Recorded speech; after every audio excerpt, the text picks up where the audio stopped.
Okay, thank you so much, Ralph, for the introductions.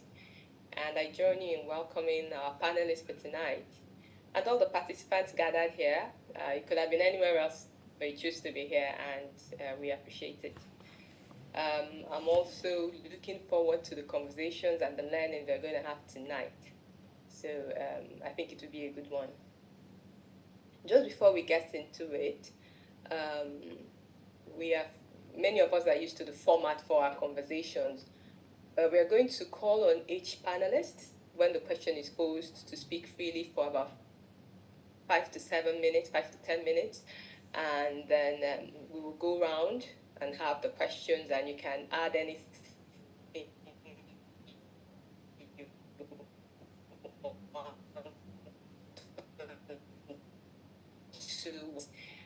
and we'll do that for about 2 rounds, and then we're going to throw the conversation open to our participants, and we'll take questions from, and comments from all of us gathered here.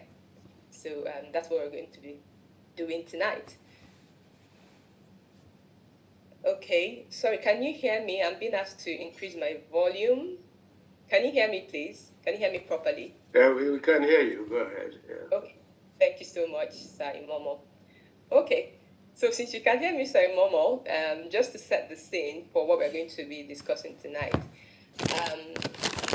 please, what is a long-distance marriage, first of all? And then we can go ahead and talk about factors that affect the people. Thank you very much for the introduction. And also, before I go on, I think the chap who introduced me mentioned SP as if SP was a job. SP is not a job. SP is an organization of the Society of Petroleum Engineers. The job I did was with Shell, and I worked in Shell all my life till 2002 when I retired. That's one of the managers there. So just a point of correction. Well, first of all, I didn't know the format. This is my first time of participating in this. So I had prepared a presentation, but that doesn't matter. We can talk around it. And clearly, long distance marriage, where husband and wife, for any kind of reason, decide or are forced not to live under the same roof. And this distance can be within the country, as within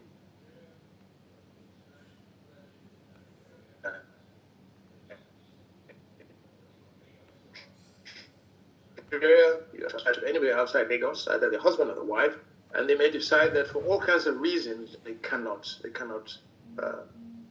pick up their tents and move everything to the new location. So that's what I call a local separation.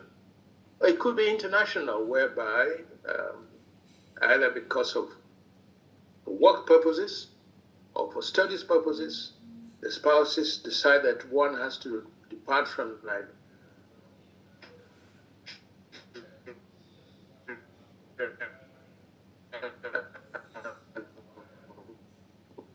and leave, and it puts all kinds of pressures on communications, puts all kinds of pressures on the cost of going to see each other. So for me, there's a local one and also the international one. That's the way I would see it in rather broad terms. And also, I think one has to bear in mind that also it depends on what stage of your marriage this kind of separation comes in. With early, what I call it mid-career in your marriage, or maybe when you're old. So that's the kind of introduction I'll give to you. Thank you. Okay, thank you so much. I hope we're going to find the opportunity to see a bit of the presentation you've prepared, and if you can work that into the conversation we're having, that would also be very, very helpful. So we don't want you to go home with that information. We want part of all of it. Thank you. All right. But I hope you hear my voice. My voice is not a very big voice, but I hope you heard what I said. Oh, very well. Very clearly. Your voice is very loud. Thank you. All right. So, Mrs. Ngozi, can you add to this? Have you yourself, whether being in a long-distance marriage at any point, or whether temporarily or, at any point in your marriage, or have you observed others that have lived a long-distance marriage, and are there insights you can share with us on, what that can be like? Okay, thank you, and please permit me to keep my video off. My network is very hiccupy. In terms of what a long distance marriage is like, I think that it's been very well explained. You know, I really don't have anything to add to what he had just said about what constitutes a long distance marriage. And I personally haven't had one, but certainly in the society in which we live,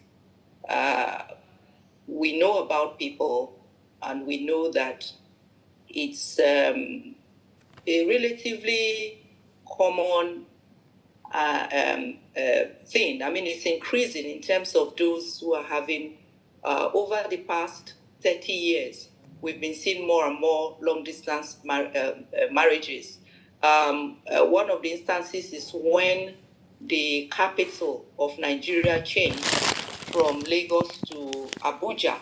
We saw a lot of families, as he said, you know, not really just people who are beginning life, but those who've been living with their children already in school here, having to move because they were in the federal service and they had to go from Lagos to Abuja.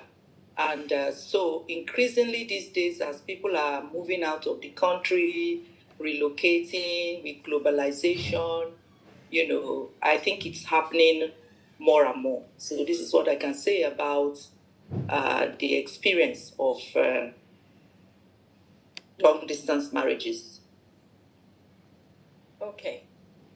Thank you so much, Mrs. Iwere. So, Father John, coming to you. Now we know that marriage is a covenant, is an invocation, and when we think about marriage, we always think about people living under the same roof. But of course, we know that that's not always the case. And I wonder that if in a long distance marriage, are there the spiritual or religious implications for the people living it and how they must conduct themselves so that the purposes of marriage as the church envisions it are maintained? Okay.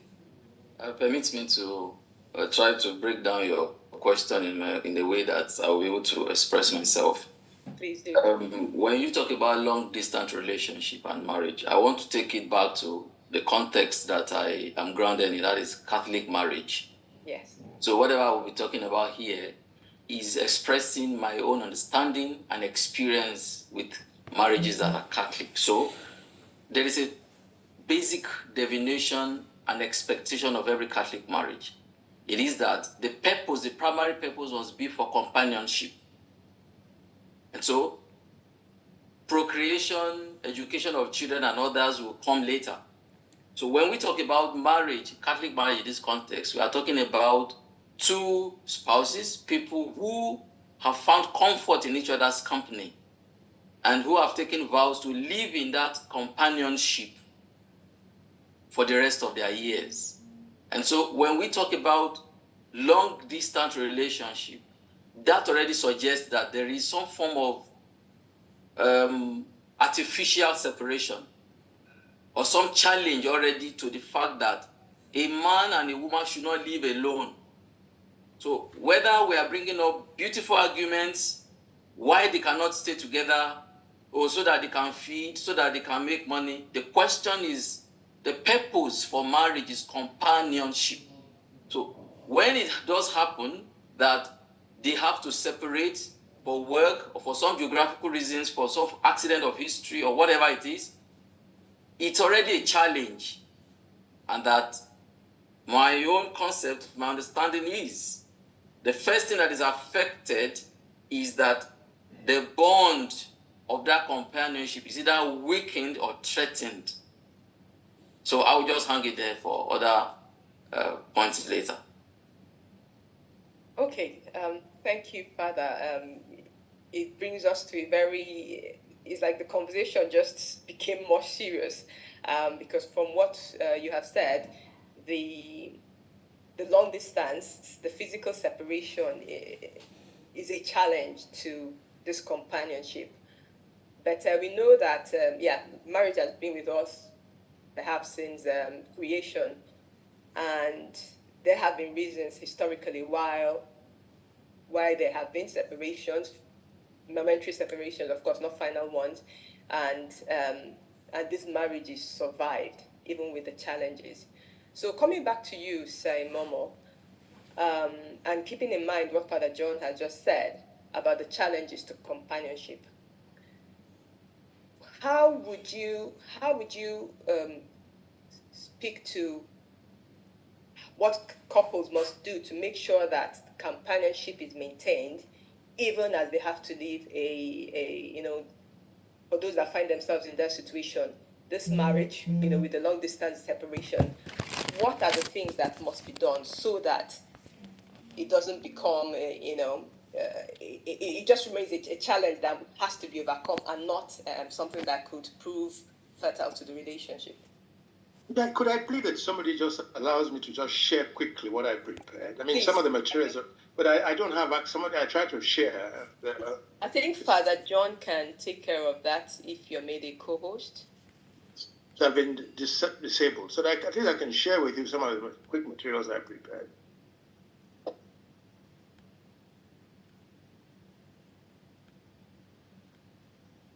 Father, please, are you on it? Yes, please.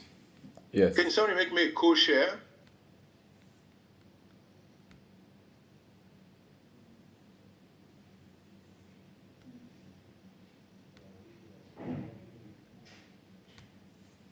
Father, could you please let us know that we are working on this?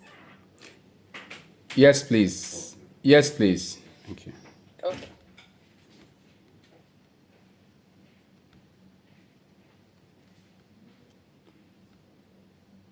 So while we're waiting for Father to give you the permission to share, I wonder, Sir Imomo, is this? Yes, go ahead. Sorry?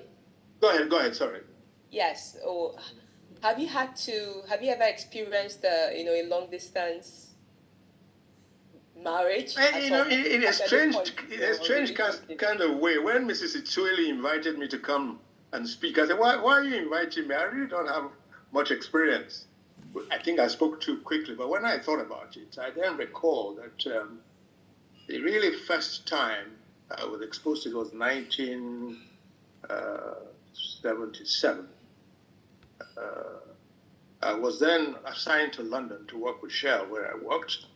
But my wife was studying, and she couldn't join me. So we actually stayed apart for, I think, 6 months or thereabouts.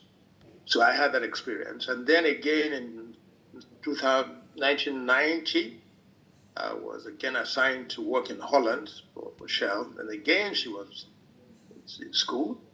Children were in school, and I had to go ahead of her. So I've had 2 occasions, not to talk of sort of temporary assignments in Nigeria. So in a way, we've had that assignment whereby because she was in school and I had to go ahead of her, we were then forced into that situation. That's one of the reasons I mentioned earlier on, that the job situation then forces you. I had a career.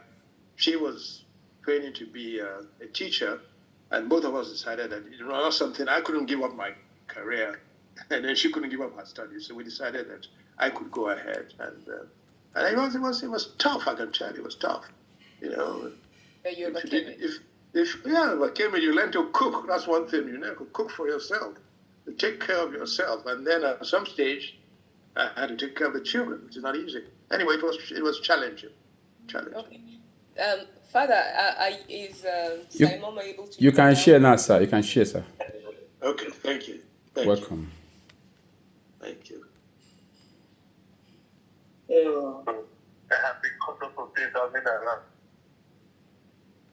Okay.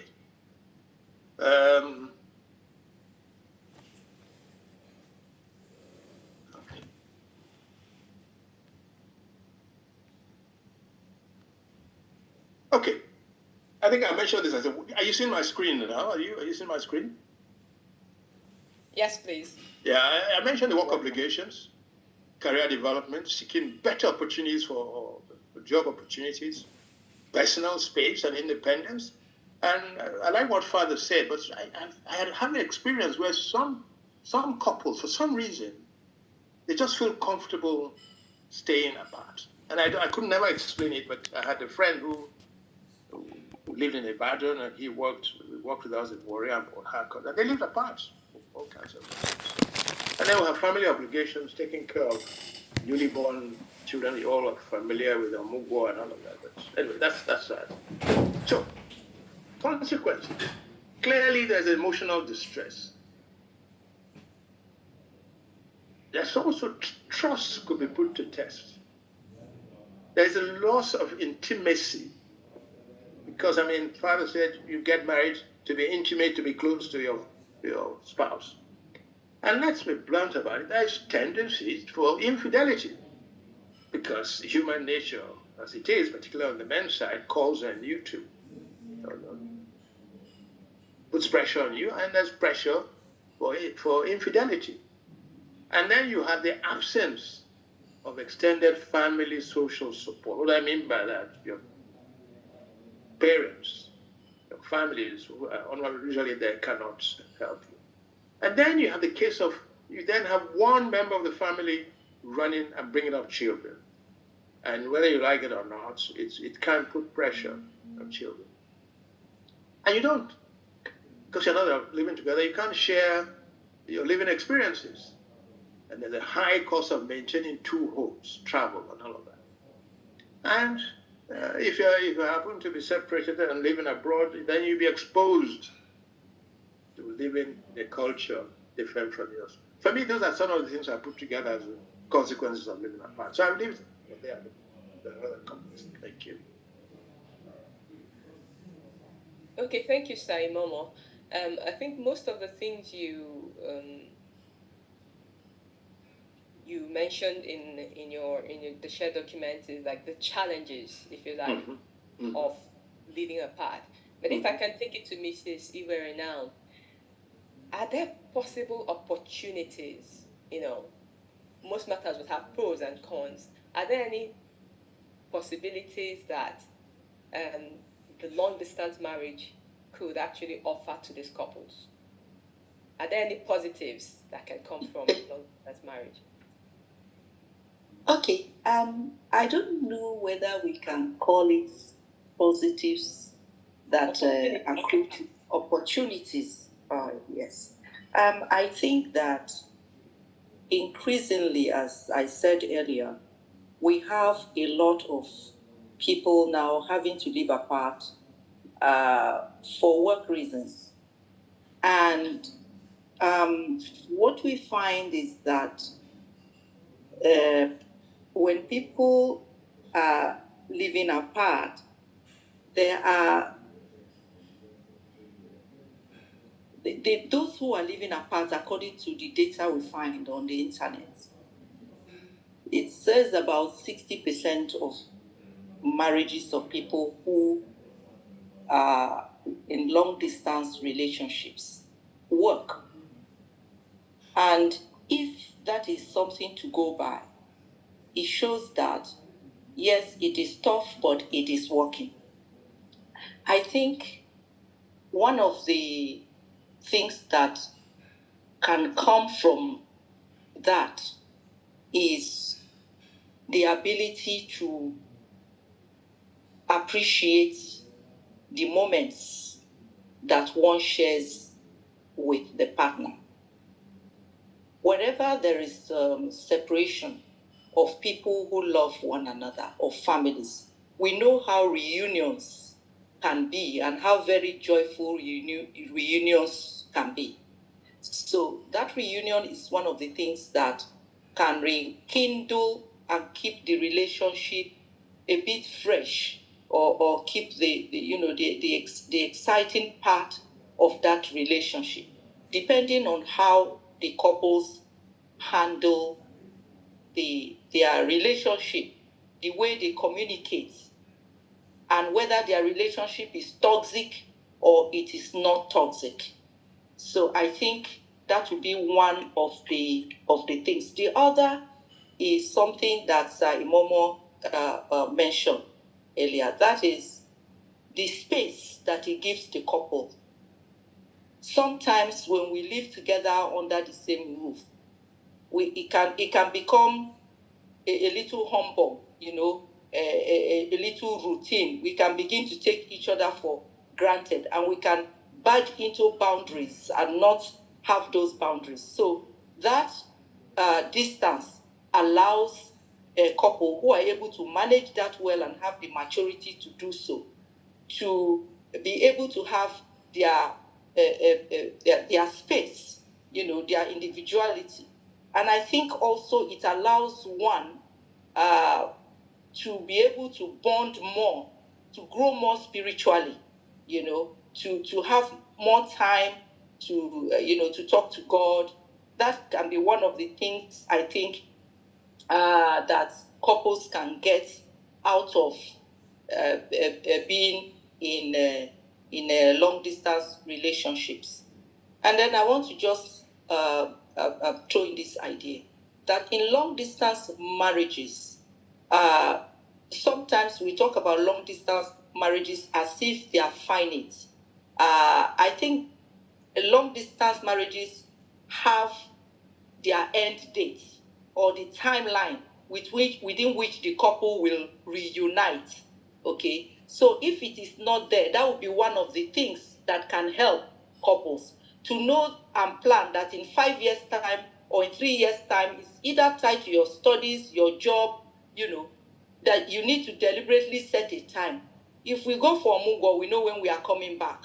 So knowing that hope, looking forward to this thing is for this number of years, and in this number of years, we are going to reunite ourselves. Either one person is going to have to join the other or a job. I think looking forward and having that date is something else that can be positive, that can keep that going. Okay. So Thank you. Yeah. Did you want to add something? No, sorry. I just wanted to say that I'm done with what. Okay. Thank you so much. I think up to this point, we've talked about the obvious challenges. The emotional strain, loneliness, isolation, lack of physical intimacy, potentially communication difficulties. Though it could be an opportunity too, because if you didn't used to invest in communication and the techniques of it, then being in a long distance relationship, marriage, can actually force you to do that if you're really interested in maintaining the purposes for which you got married. And then the opportunities, it could be for career, personal growth, and then something that Miss Ngozi said reminded me of the saying, absence makes the heart grow fonder. So sometimes there is need for some space. And I suspect that with some people that may come to a point where that could actually help the marriage, so that you're able to miss perhaps your spouse. And at this point, I'll come back to Brother Femi. Given the work you do, as a pastor and shepherd, I suspect that you may have had the opportunity to counsel or speak with or engage with couples in long distance marriages. And we've spoken perhaps hypothetically about the challenges and the opportunities. But are these the same things that you hear from them? And how would you speak to people that are considering this? What factors do you think they should, have in mind when making a decision to leave a long-distance marriage, even if for a definite time? Okay, thank you. I would like to use myself and my family as the case study in my presentation. And then I did not know when my parents were spouses. Like by categorization, I have 4 categorizations about the sacrament of holy matrimony. I've met people at these stages, and personal pastoral experience has enabled me to separate these roles. So we have spouses, which for me is a stage where 2 individuals have agreed to go into marriage, and in fact they have contracted it and is valid and legitimate in the church. But I have seen that many of these spouses find it difficult to become couples Sometimes we use these words because they exist.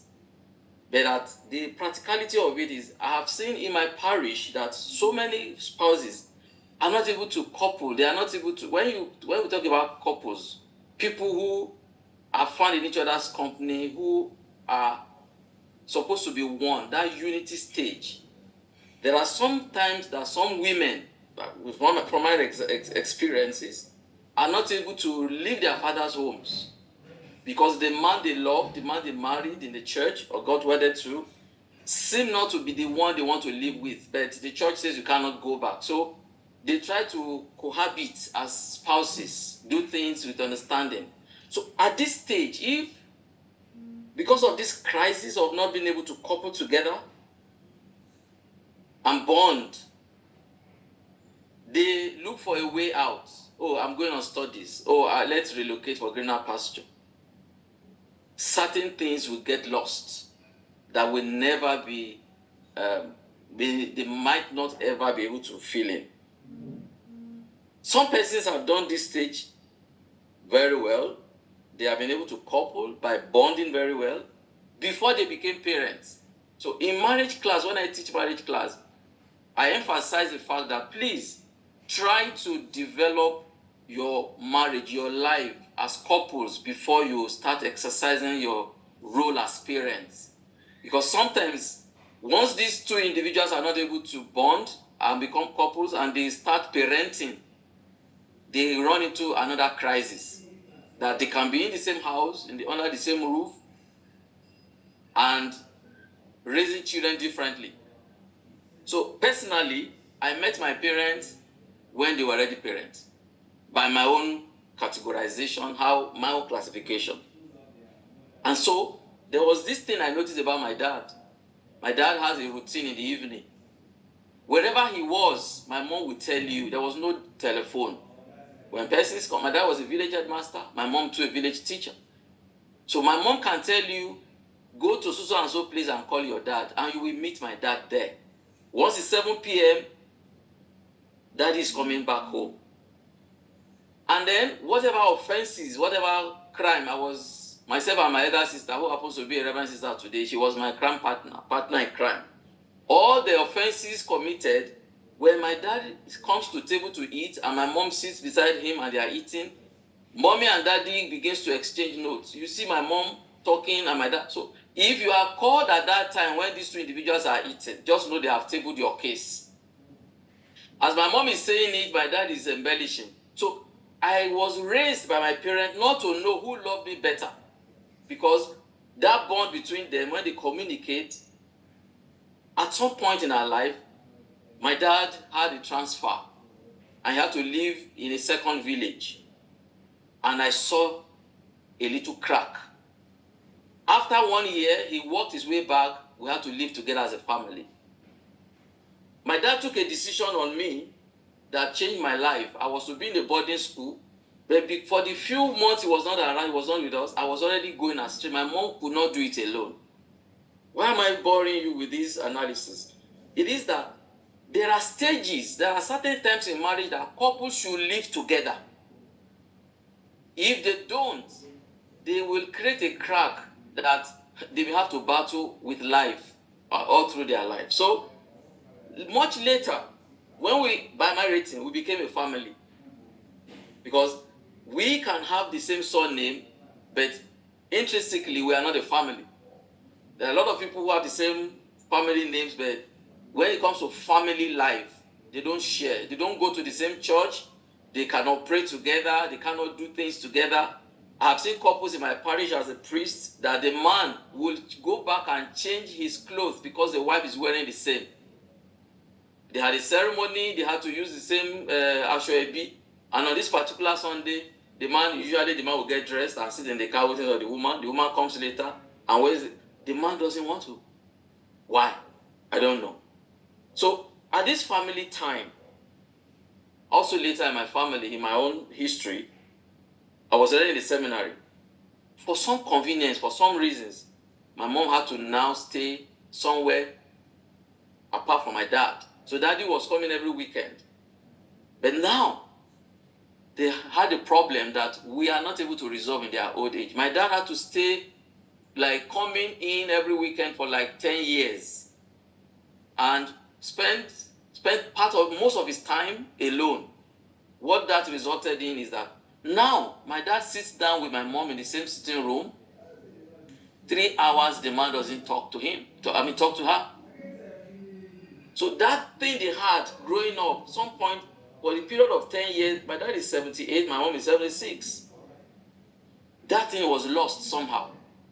So from my personal experience as a son in the family and pastoral life, I think that when we talk of separation, it's already a crack. It may go for good reason, for beautiful reasons, like Daddy has said in his presentation, could be for career, but it is a crack.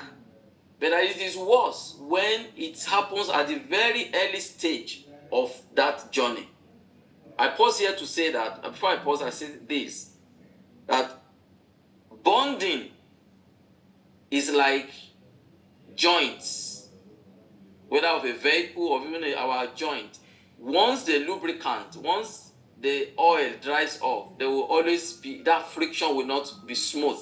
And so, separation creates some form of crack that will have to be managed in a very special way.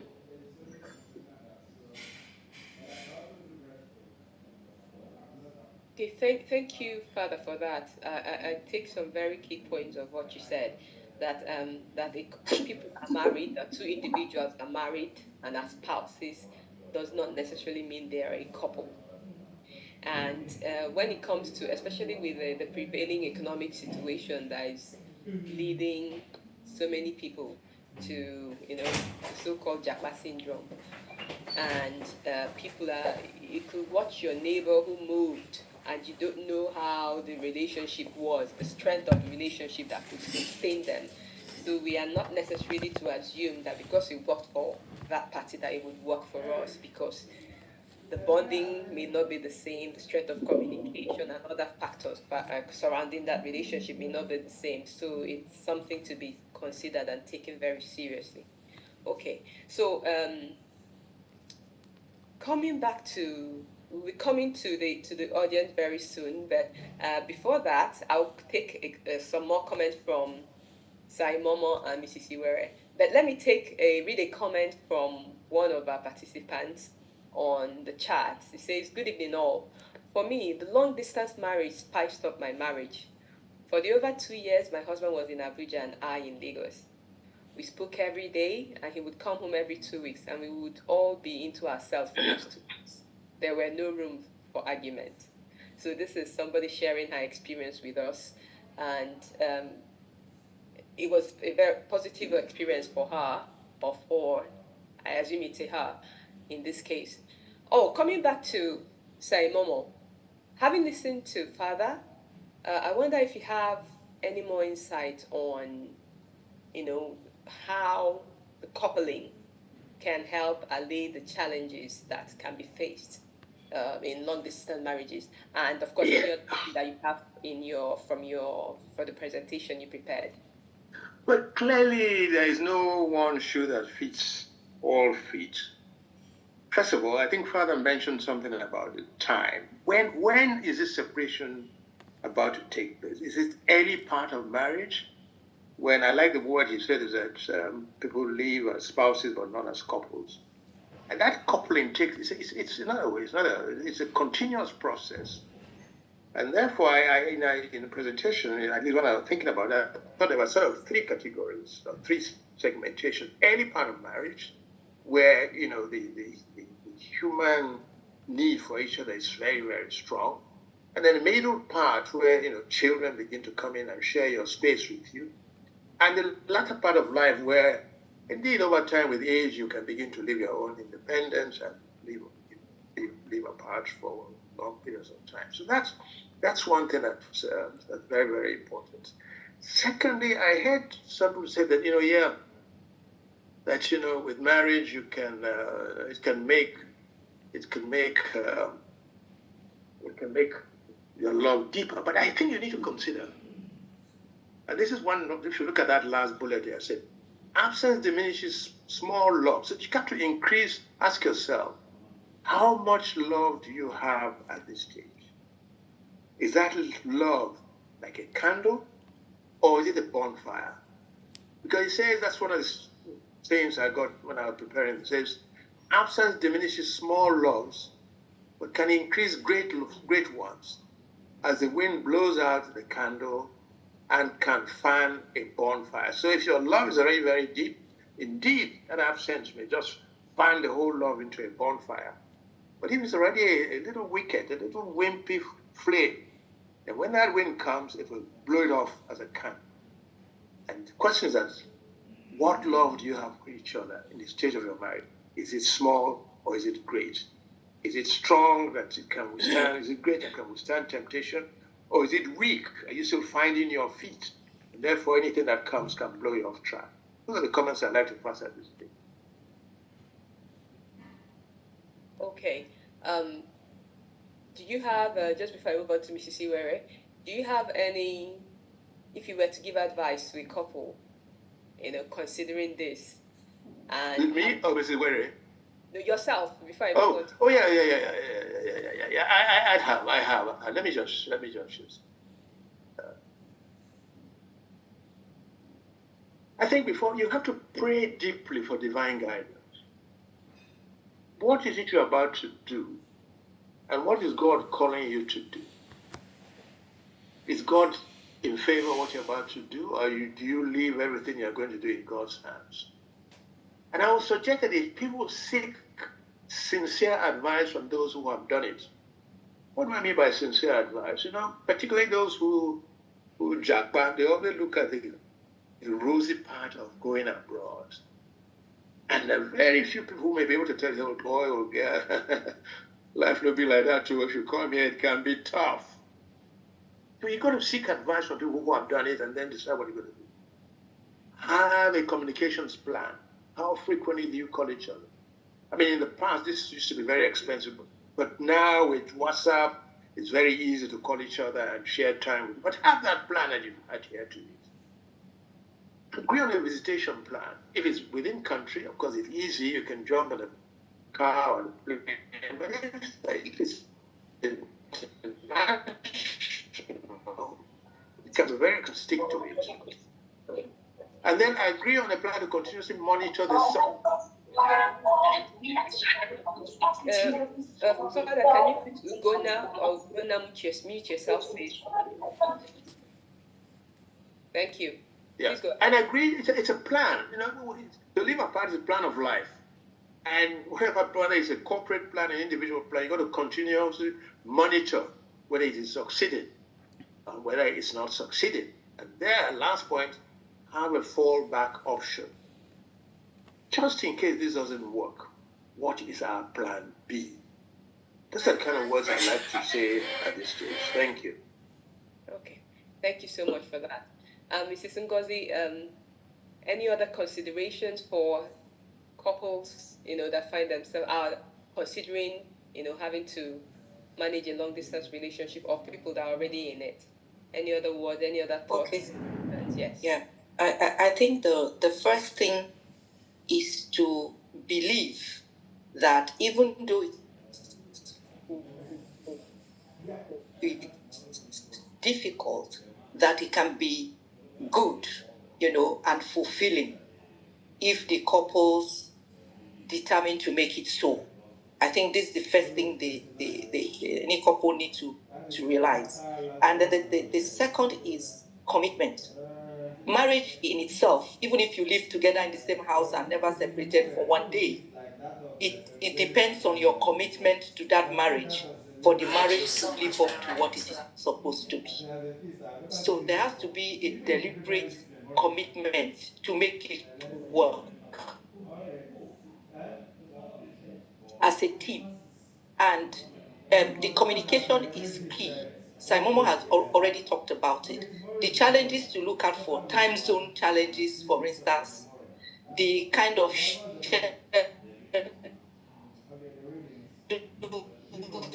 that in addition to, so there has to be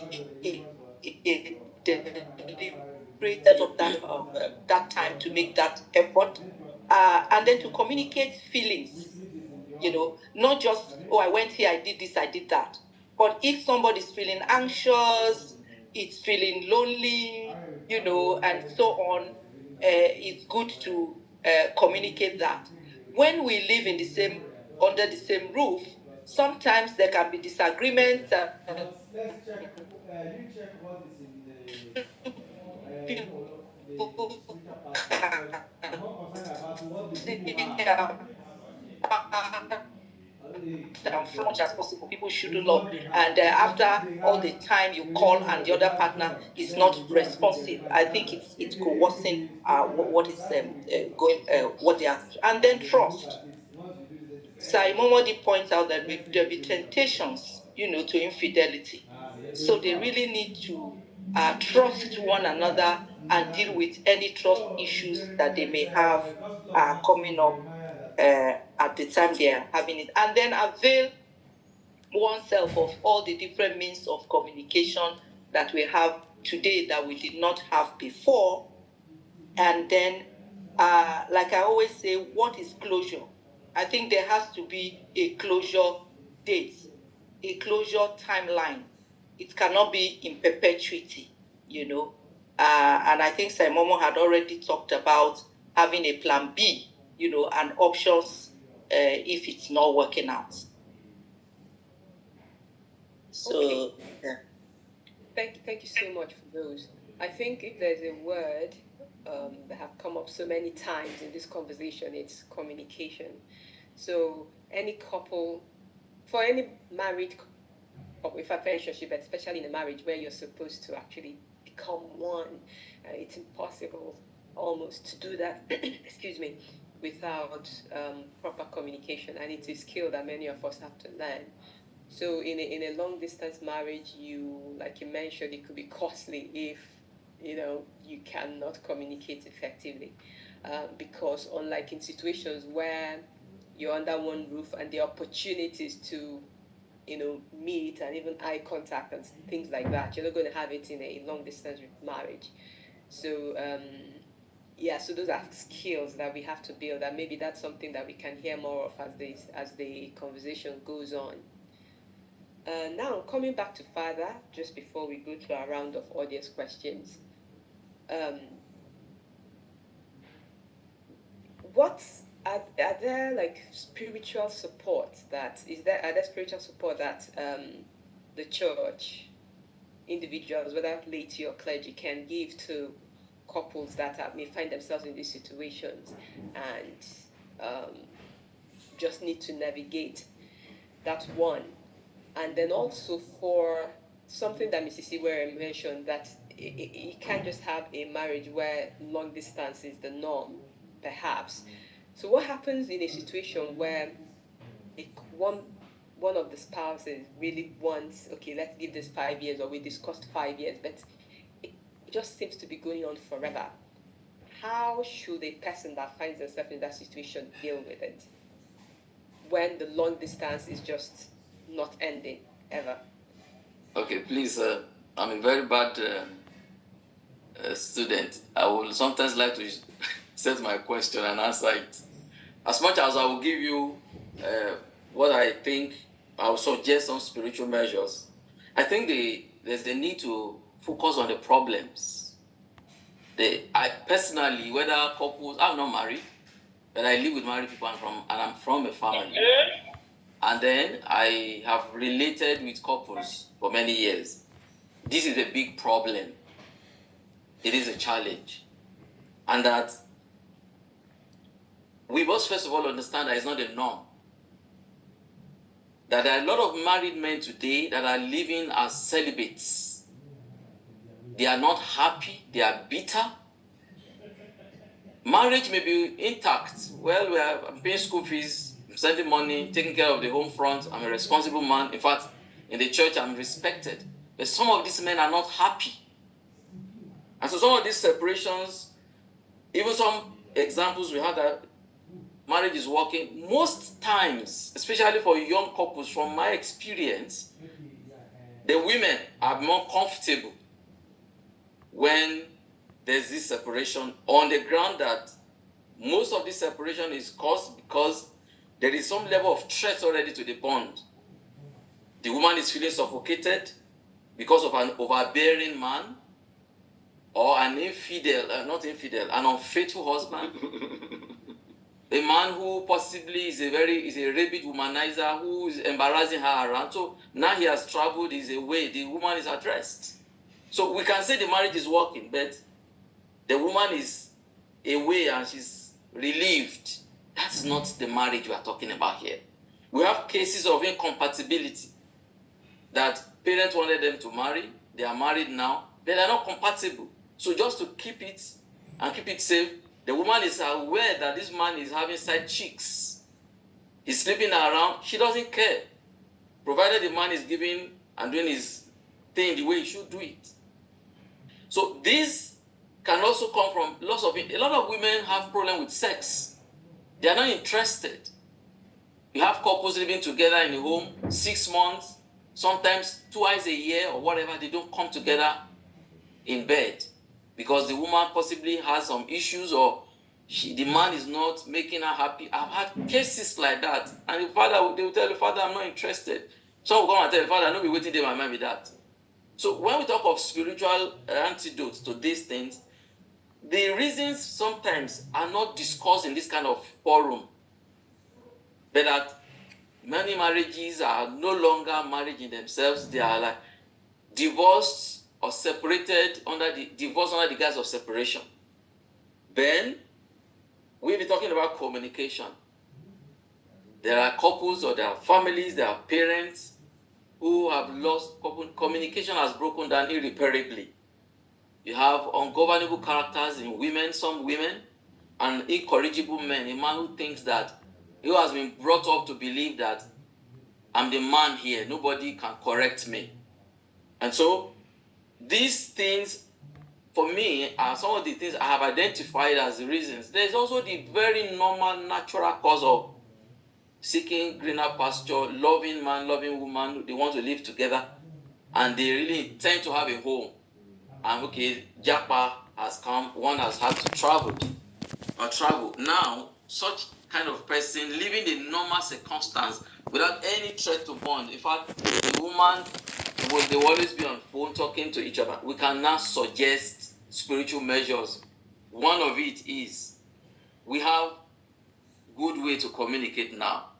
One thing that will help spiritually is that family, couples should spend a lot of time praying together, especially when they are apart. I've discovered that those who pray together most times, they have testimonies to share. There's this, I'm going out today, I want to go and meet a man, I'm going for an employment or contract, I just came back, this happened. I live here in Austria, and there are some families I visit, and I see that sometimes that there is this particular family I'm close to that. Once it's 3 p.m., that is their meeting time. The man does not joke with divine mercy. And you see them, they pray together. And that's one strong, there must be that kind of prayer you have that will join you. Because sometimes what we call communication could just be one person talking at the other fellow. That dishing out instruction. Junior in school today. I told you to do this. Why is that one still there? So that is also some form of communication, but very toxic. Then there are couples or there are families that are staying together, and some will tell you, we're here in Vienna, the Catholic Church is far away. He's now going to another church, listening to another pastor, another kind of teaching. And then the one in Nigeria who is Catholic wants to do things the other way. The way we used to do it. So I would suggest strongly that when you begin to listen and feed yourself from different altars, you can actually have constipation, some form of spiritual constipation, because some of these things are not compatible. An example is your wife is in Nigeria, the husband is abroad. You are doing Hallelujah challenge. I have friends who are Catholics who will wake up 10 a.m. or 1 a.m. and they're doing Hallelujah challenge. But they cannot wake up to pray the rosary, do some, So the man possibly lives in a country where you have this time zone that is far apart.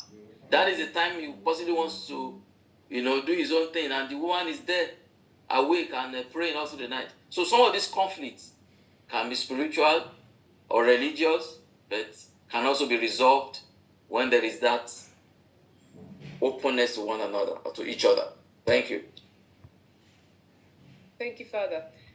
I think the point you made about, and tell me if I'm correct, like for the couples that already have problems and difficulties and challenges in their relationship, then living a long distance marriage is like it came as a result of the difficulties they were having. So even there are some people that are in a long distance marriage, even under the same roof, But we are talking in other situations. It's a couple that are getting on okay, and then they either because of work or studies or other opportunities or just escaping the security challenges, they could decide to then live apart. But I think in either case, if you already have an issue, it is recommended that you try and work on that, because the long distance would only exacerbate that situation. We are hoping, of course, that this couple, the spouses are interested in working on their marriage. And then, of course, if you're having a decent marriage, but you have to live apart, then you need to sit down and make a plan for how you're going to communicate, how you're going to pray, and how you're going to maintain, the relationship that you have. Okay, so I think at this point, we are ready to take some questions from the audience. I will call on Boniface. Please unmute yourself and ask your question. All right. Okay. Thank you very much.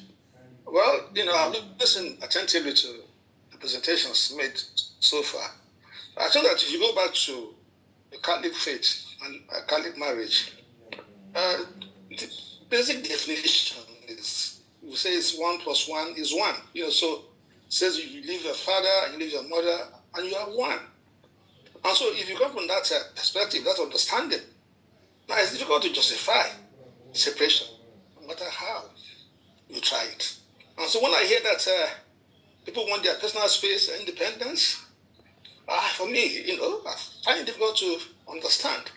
And when you start living apart, of course, we talked about at what stage is this living apart taking place. What about the nurture and formation of children? They have something to be said about getting from both parents. And this is why you have, for same-sex marriages, find that formation is not what it should be. And so that's a problem for me. In fact, it's even recommended that the marriages that people shouldn't, when you live in the same house, you shouldn't live in separate rooms. You should not stay in separate rooms. Even if the lady has her own room, she comes back to the man, and then they sleep together, because you're talking about communication, you're talking about intimacy, you're talking of companionship. Sometimes it's a quiet morning hours that you go into some deep discussions and so on and so forth. But sometimes if you have a consensus, as for instance, children go to school overseas and you can afford it, and the man is well resourced, so he can easily travel, so he doesn't have to stay for 1 year, 2 years. And so I know a couple now, so the wife lives with the children overseas. He has an office in Kenya, Uganda, and so on. He travels all over the place. He's almost with the wife almost 2-3 times a month. So that could work. And of course, you have communication. It's something that is facilitated. So you can have WhatsApp and so on and so on. You could do that. But staying apart is something that couples, except like what the father did say, you have the relationship is already going toxic, and they are trying to use that as a strategy, to continue to pretend that they're still married. Thank you very much. Thank you so much, Mr. Boniface, for your contribution to that. Now I would call on Francis to please unmute yourself and make your contribution or ask your question, please. Okay. Good evening, everyone. Good evening, fathers. Can you hear me? Yes, please, we can. Okay. Once again, good evening, fathers. Good evening, Daddy, and then other panelists. I want to thank you for this discussion. Yeah, I think it's actually very timely. Of a truth, this is, when we talk about this distant marriage thing, like when Daddy was giving the intro, he brought in this year about whether by transfer, maybe local separation or distant within states, within country and all that. But I tend to feel that this topic is more or less addressing the issue of the major distant marriage thing, which is what we have now as the Jackpot thing. And then when we have either the woman over there or the man over there, where the partner is here, and then the settlement that come with it. Yeah, I think I'm so glad with I learned so much with the priest panelists what talked about the issue of the categorization, and then the idea of what time in this categorization can this happen, and then if at all is safe at any point in time. So, and my take here is that the definition given to us of what marriage is to be is about companionship truly, so that all things being equal, it can actually be best when we are together. For a lot of reasons. Yes, companionship is number one. And marriage being what it is, very well interested that there can, husband and wife can live forever without having any time to misunderstanding. It might not be very true. But I have come to also find out that these things, those moments of differences and perhaps quarrels or whatever you can call it now, get settled more when they are closer. However, of reality today, hardship, economic realities have made it so that people will seek for what is possible. How can we cope? All right.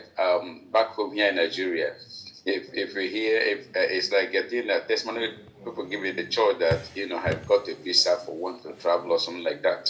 So it is a big breakthrough. All right. So another because of a necessity now, there's a need for one to go out, perhaps work and be able to send money. I have a pastor friend who.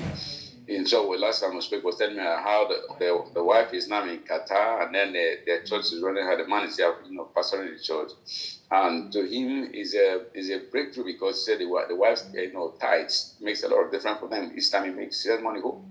Now, in other words, it's like this is just a way to find a way to make ends meet. Now, does it come with challenge? A whole lot, and I think the priest said. A very worse off when this happens in the early stage of the marriage, and which I personally counsel against as much as possible. All right. So, my understanding and my take about it is that if it is possible, even if there's a need to jackpot together, I feel it better that if maybe now the children are grown, everybody should go. Whatever it is, be there together. Well, I've been married for 17 years, or pushing to the 18. I've not had to stay, apart from my wife. I find it difficult actually to stay a night or two nights, when I'm not with my family. I think that may be weakness, but I can't even imagine staying that distant and maybe having that kind of length of time, because I know how it is for me, and I know how much I gain because we're together. So, all in all, when I think that's Ngozi, the lady panelist, when he talked about this about when somebody in the space, I think you asked her if there's any advantage about that. When somebody in the space, having time in the private time and all that, I begin to wonder. Now, are we meant to have space in marriage? We're talking about bonding. We're talking about having my space, my time, my private time, my private moment. That becomes an issue in marriage. Yes, I know that today there'll be a lot of argument around that. But when we get to create space for yourself as a man, a woman creates space for herself, then that means that's a dual space here.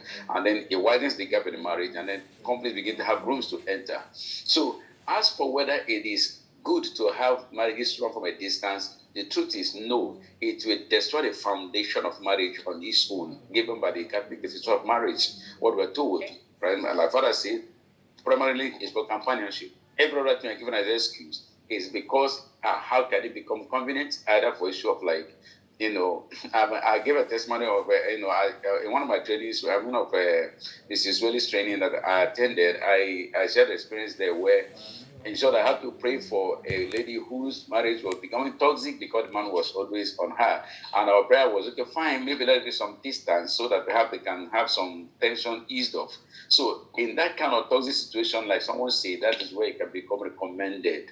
But as to whether it should be, I think it's against the tenets and against the essence of marriage, which is being together and then working together as a couple, as a family, as parents, as it were.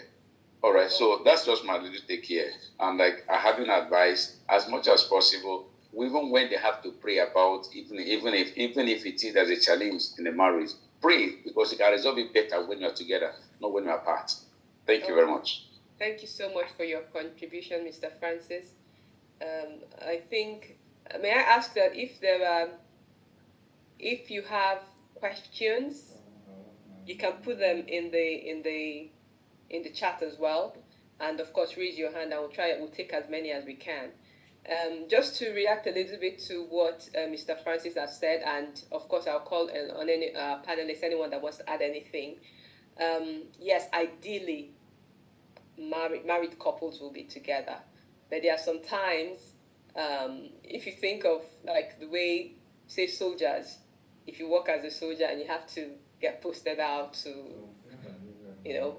bases where your family isn't, then maybe soldiers will never get married until they retire or something like that. So we understand that there are challenges, it's not ideal, and so in those kind of cases, we hope that as part of this conversation, we can be talking about techniques and ways we can make it work while that situation lasts. So, but it's not, you can't set up your marriage and decide, oh, it's going to be a long distance marriage forever. All right. So thank you for that, Francis. And I'll just read this comment in the chat from one of our participants. She says, I've watched a couple who seemed to be growing apart when the man was posted out of the country. The woman seemed to be overwhelmed looking after the kids and the home front and felt the man was not pulling his weight even when he visited. The man was feeling he should be given time to rest when he was home. Luckily, that arrangement ended after a couple of years. So that is an example of a situation where it was even more challenging than it would normally be in the marriage until they resolved that situation by again living together. We already see that there are lots of different experiences. So people considering this or that find themselves in that situation really have to consider what will work for them and the best they can do to maintain their relationship. Okay, so can we have your comment now, Mr. Chambers? Please unmute yourself and ask your question or make your contribution.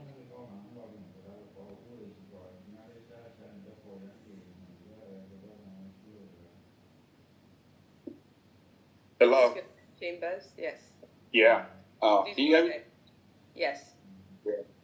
Yeah, I'm very happy about the panel that spoke today. I'm very, very pleased about their contribution. It is true that long distance marriage doesn't yield enough benefit. Also, it does have its own values, or can I say its own interest as well. Well, as far as I was talking about having two different altars, it doesn't yield good communication in that aspect.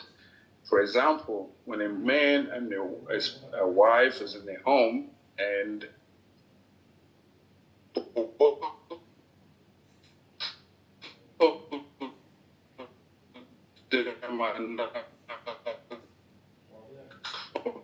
okay, Chambers, I think you may be having some network challenges. We can't hear you properly. Fluid state of dialogue, resentment. So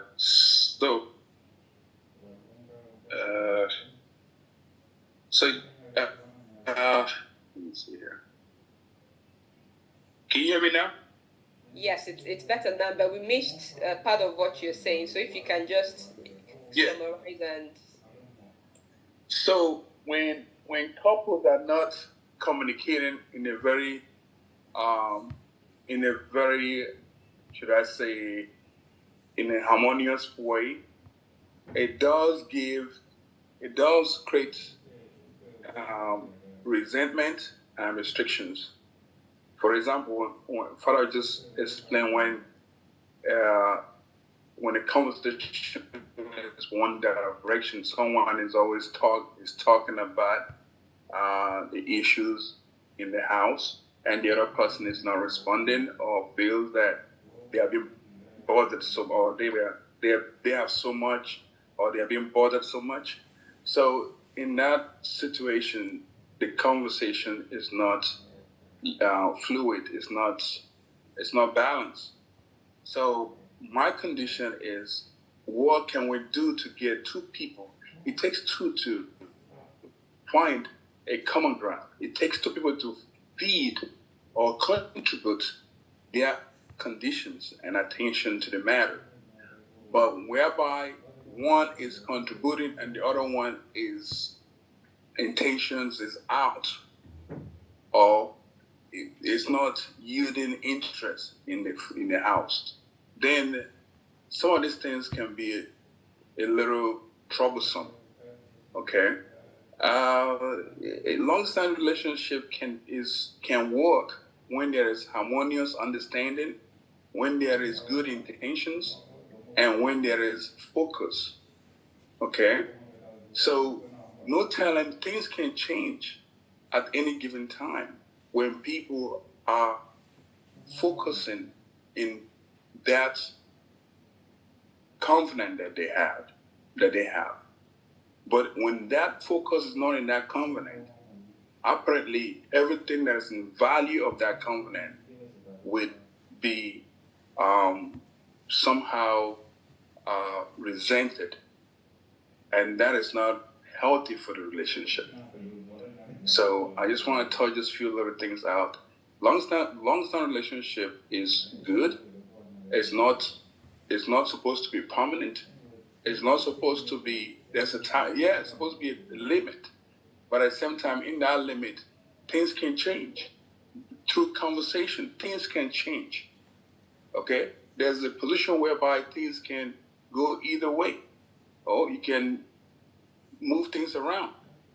So let's not look at it as a permanent situation. It's not a permanent situation.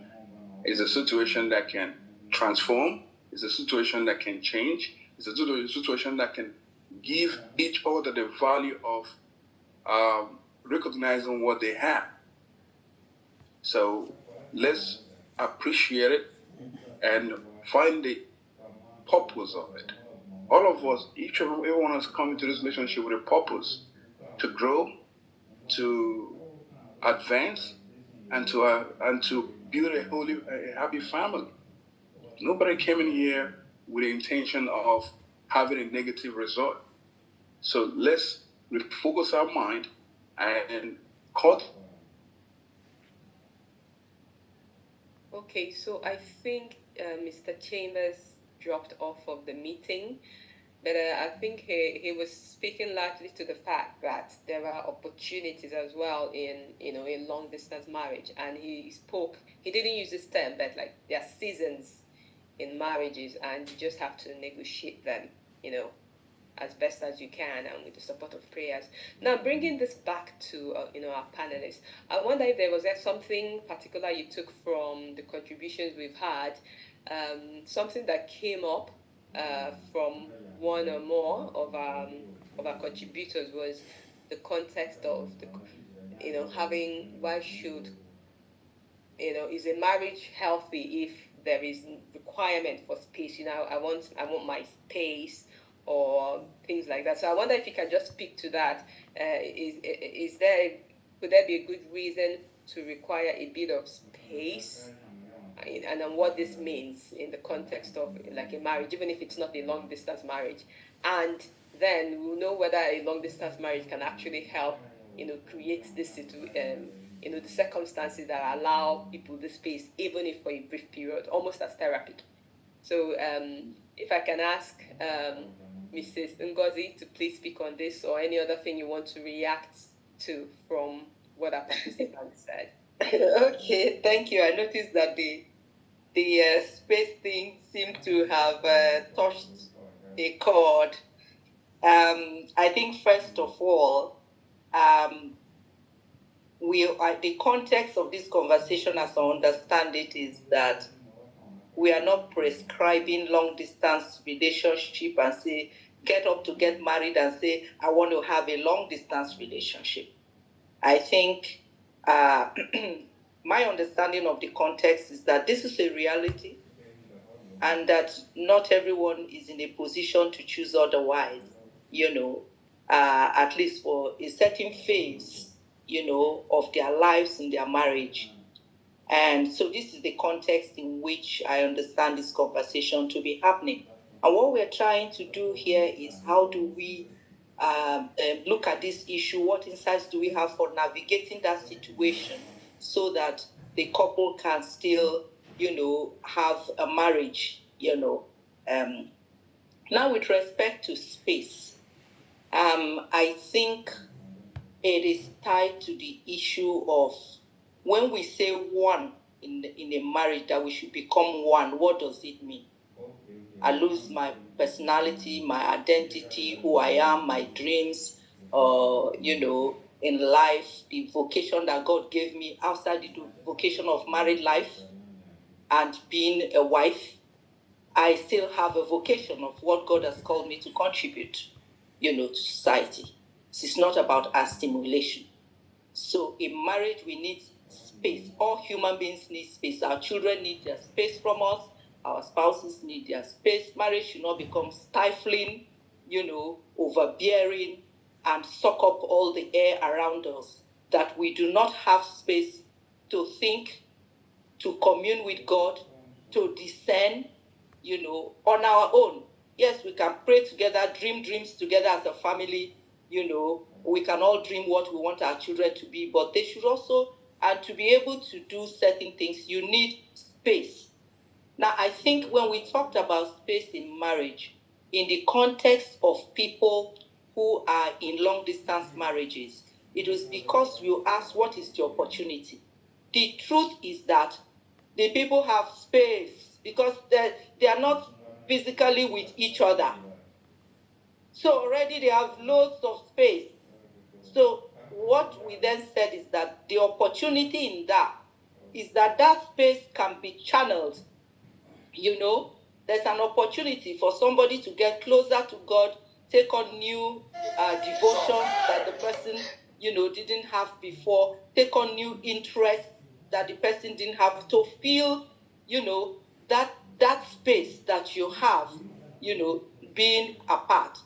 Now, the last thing that I want to throw out there is for us not to assume that because proximity, intimacy is equal to proximity. People can be sleeping on the same bed, living together, and yet have no intimacy, and no bonding, okay? So it isn't the I am together with you, you are seeing me, I'm seeing you, that means we're intimate, or that means that we are bonding. I think intimacy and bonding transcends space and time. And that, for me, is an opportunity for people who find themselves in long-distance marriages to realize that closeness, the kind of bond we are looking for in marriage and intimacy, is not really about, it's not confined to space, okay? And that they can have it. The space allows for the more sharing, the more companionship, the more social aspects of the relationship is what being together helps. But the spiritual part of that relationship, the emotional part of that relationship, they can have even stronger than people who are under the same roof. Okay, so I think it is in this context that I'm saying this. And I also want to say that I might be getting off in a few minutes, please, if you permit me, because I need to get into another meeting, but I'll just be here a few more moments. But if I leave, you know that I've had to go to join my meeting. Thank you so much for the opportunity. I really appreciate it. Thank you so much for your contribution and for letting us know. So we'll see how far you can be with us. And thank you for the perspective. I've heard that personally from some people living long distance relationships, how they were able to actually get more intimate from the conversations they could have, but they were of course deliberate about it. So Saimomo, do you have any perspectives on this or any other matters? I just want to comment on two elements that came up: communication and this issue of space. I think communication, we've got to bear in mind that communication it's not just picking up the telephone and calling each other and speaking to one another. When we live under the same roof, there are various ways of communicating. You communicate with your eyes, you communicate with your bodies, you communicate with your legs, you communicate with the way you listen to each other, which is full when you're living under the same roof. When you pick up the phone and call each other 5 minutes, instead 1 hour, that cannot be equal to when you're living under the same roof. So let's bear in mind, yes, the modes and cons of today allows you to actually talk to each other. Now, somebody said you could be talking to each other, but you're not communicating. Bear in mind that, I, for instance, I can be communicating with my eyes. The way I look at you, you determine whether I like what you are saying or what you're not saying, which you cannot do when you're looking at us. Secondly, this question of space. I mean, frankly, when I was invited to talk about that, I was not really thinking about people who already have problems with their marriage. I mean, if you have problems with your marriage, then this talk is really not for you. You should really think deeply whether you should begin to live apart or not. For me, this talk is for those whose marriages are already solid and are about to make a decision to live apart. If your marriage already has problems, then you have to find a solution to the problem. Space may be one, but there may be other issues which you need to look at. And by the way, my wife and I have been married for 51 years, and we actually do take marriage courses at the Church of Divine Mercy, which we've been doing for, I think, about 20 years. So indeed, we have interaction with people about to marry. We always tell them about this question of getting to know each other, finding time for each other. Use the time for courtship to know each other deeply, so that before you tie that knot, you know each other. Because only by knowing each other, your marriage can be strong. And when it comes to a stage where you need to create space, for my mind, I think that you already have a problem.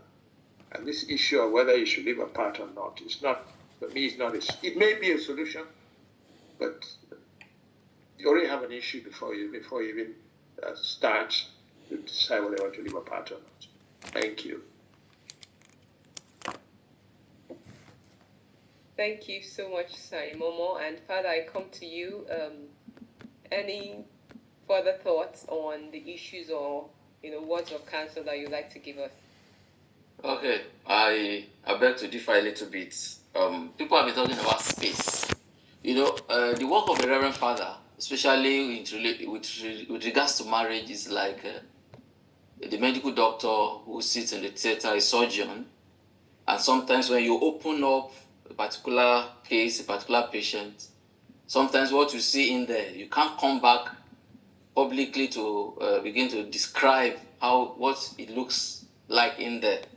There are things we see in the internal forum that when we give this kind of talks or when we in a public space like this, we are also very careful what we present. Personally, from what I know from the internal forum, I have problem with what people regard as space. I continue to insist, without generalizing, that those people who talk about possibly what they regard as space is what I tend to call healthy distance, because friendship honors distance. God created us for himself. There is a longing in all of us. St. Augustine says, you have made us for yourself, O Lord. Our hearts are restless until they rest in you. So there is no man, no woman that can satisfy you except God. So even in marriage, there should be that healthy distance. During Corona, we're talking about distance, not because we are avoiding each other, but because we're trying to create a healthy distance. So, couple living together in a family, in marriage, there is a time, because of our own cultural differences and our peculiarity as Africans, there are certain things that we have not addressed that have created problems for us in homes. One, we don't do holidays. So what people are calling, what some persons are regarding as space, is people are tired sometimes, people are fucked out. They just need holiday. Allow this lady to spend time back with her family. Let it not be like a privilege that she has to go back home to her father or her friends. So sometimes when people take time to go for holidays, 2 weeks, 3 weeks, 1 month, some of these spices, some of these reunion that people regard as space will not be there. So I am not a proponent of space, because when you're talking of space, it already sounds as if there is a carving, and then intimacy and space. I don't know how that can be juxtaposed. So, two, I have this observation that, which possibly I'm repeating myself in different ways, but there is this problem in marriage. Most women are feeling suffocated, because when we talk about marriage, people talk about when a woman goes to complain to her mother about her challenges, she's being suffocated. It could even be sexual suffocation, financial suffocation. They say, no, you are a woman, please just endure. You can't leave your children. So the woman is always asked to sacrifice. Now, most of the times, the man believes that the sacrifice must come from the woman. When there is a crack in the marriage, when there is a complaint, the man takes his key, he drives out, he goes to take a bottle of beer. That's a little distance for that evening. But the woman cannot. She sulks in the house, she stays there, and then the man comes back when he's relaxed. He wants again to be satisfied. So the man is always demanding satisfaction from the woman and always asking that the woman make sacrifices. So I tell people, when you are in a relationship in marriage and one party is the one who donates sacrifices, like a priest, he's the one sitting on the altar, he's a priest in the family who is always offering sacrifices. While you are the king in that marriage, who must be satisfied? So whether the woman is in the mood, whether she's satisfied or not, your own is, I'm the man, I have brought money, I'm the head of this family, I have to be satisfied. So these are the reasons why most people are talking about space. I call it healthy distance. And this healthy distance should not be a space. It should be some form of self-respect for the other person's feelings. Being in the other person's shoes and allow the other person to enjoy some of the things we enjoy. So I will call it distance. English semantics, somebody is talking about semantics. I think that space is dangerous, because in that space, other things can creep into that space. But that healthy distance, there is a link. There is a link, there's a bond, there's an intimacy, and there is no third party. Thank you. Thank you so much. I think we're all in agreement largely that, healthy distance is required in our relationship, and especially, of course, in a marriage. So we'll be taking our last question tonight before we close. So may I call on Mrs. Adamweze to unmute yourself and ask your question, please? Forgive me if I got the title. It's fine. Can you hear me? Yes, please, go ahead. Yep. Good evening. I actually wanted to direct my question to Mrs. Iwere. I don't know if she's still on, because she had said she was going to jump out. Go for it, because I see she's still here, so please ask. Okay.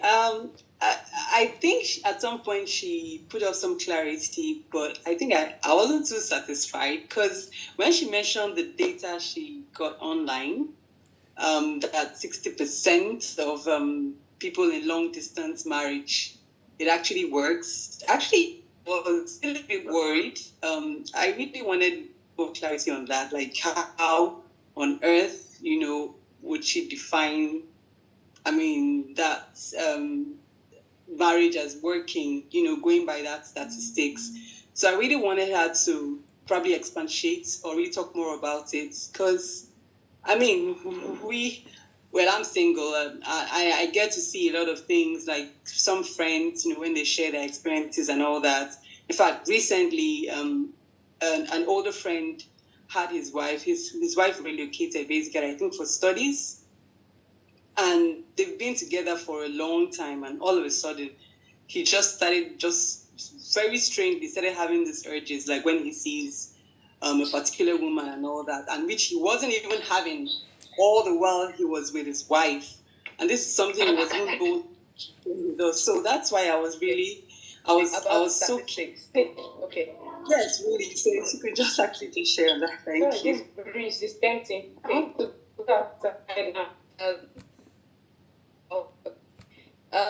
Mrs. Timothy is still with us. I know she was here at the start of the question. Yes, I'm still here. Yeah. Okay.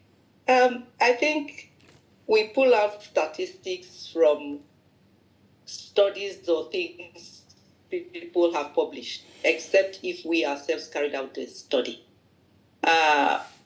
It will be interesting for us, if we really want to get into this, to find out and have a comparative studies or data on what is the status of long distance marriages versus the ones that are not long distance.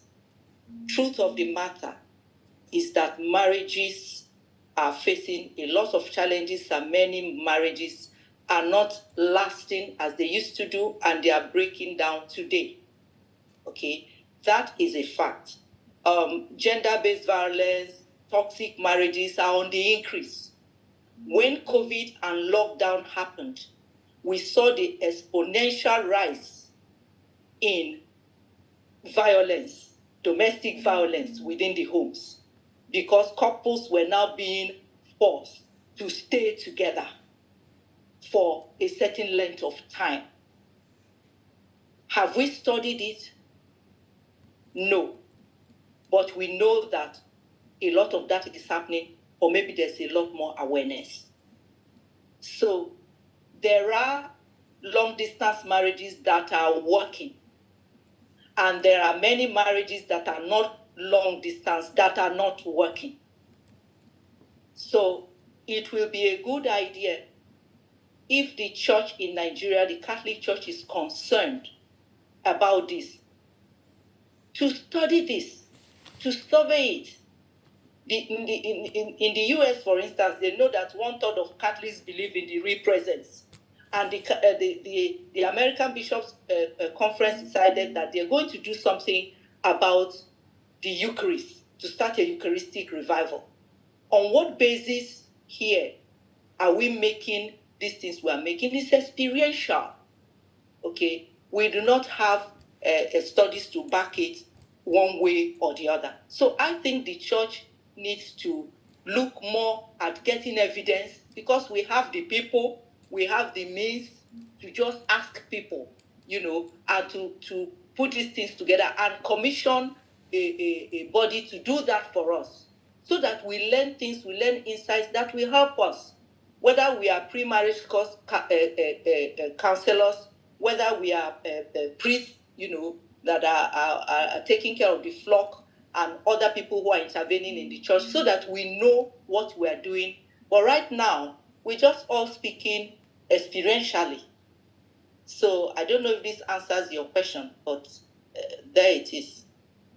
Okay, thank you, Ngozi. So I don't know if you took the point, which is that yes, we got data from somewhere, and probably we need to, before we can, the church or society, to actually tackle the matter, we have to base it off not just on anecdotal evidence, but it would be great to study the matter, and then we know how to tackle the problems wherever they lie. Okay, so thank you so much for that. Thank you, Mrs. Ngozi. Thank you, our panelists. Just before we round off, I'm going to call on Father John to give a vote of thanks to our panelists, and then we have prayers and blessings, and then we can close. But it's been a very interactive session. And just before I call on Father for that, I just wish to say that if you find yourself considering this, or it was thrust on you, or for whatever the reason is, just know that there are challenges that you have to discuss with your spouse. It helps to talk to your pastors, talk to people that are actually living these arrangements, and don't just think because it's working for somebody else or it looks like it's working, that it will just go swimmingly for you. It's, marriage is work, and whatever situation you're going to go in, whatever stage you find yourself encountering, approach it with prayer and talk to people. Thank you so much. Now I call on Father to give his vote of thanks. Father John, please. Thank you.